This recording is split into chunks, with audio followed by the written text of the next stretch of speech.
Welcome to NeuroHero, our neuroscience game built by an actual neurobiologist, now a teacher. So in the brain, neurons have this basic setup. They have little projections called dendrites, which receive input from other neurons, and then the cell body adds up all of these inputs to decide whether or not the neuron's going to fire. If it fires, it sends its signal down the axon to the next neurons. So this is the basic setup of our game, which simulates this in the actual brain. So the neuron card is placed in the middle of the table, and the neuron has to reach its threshold point of fire. So normally in the brain, neurons are sitting at rest at a charge of minus 70 millivolts. And to reach their threshold, they have to get to minus 55 millivolts. So they have to gain at least 15 net points total.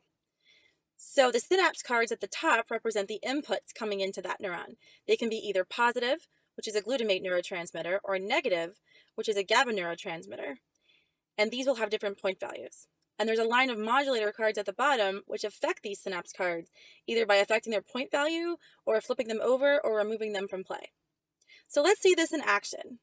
And here is NeuroHero in action. So here we're playing with 2 players, although you can play with up to 4.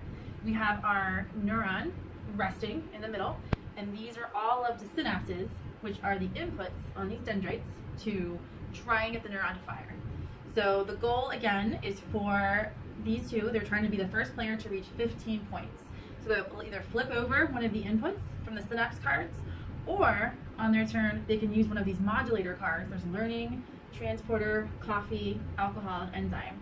So they have the choice of flipping a card or using one of the modulators to influence the synapses. So go ahead. So he has flipped over glutamate plus 3.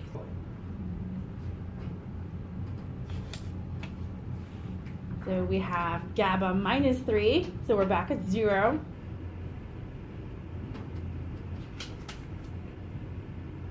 So now we have glutamate plus 3, so we are back to 3.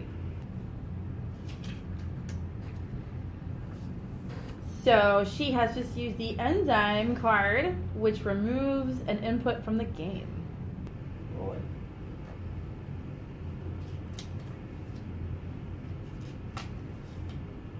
So he is using the learning modulator card, so he can turn over 2 inputs at once. So now she is using the alcohol card, which slows down brain activity, and we are minus 1, so back to 9.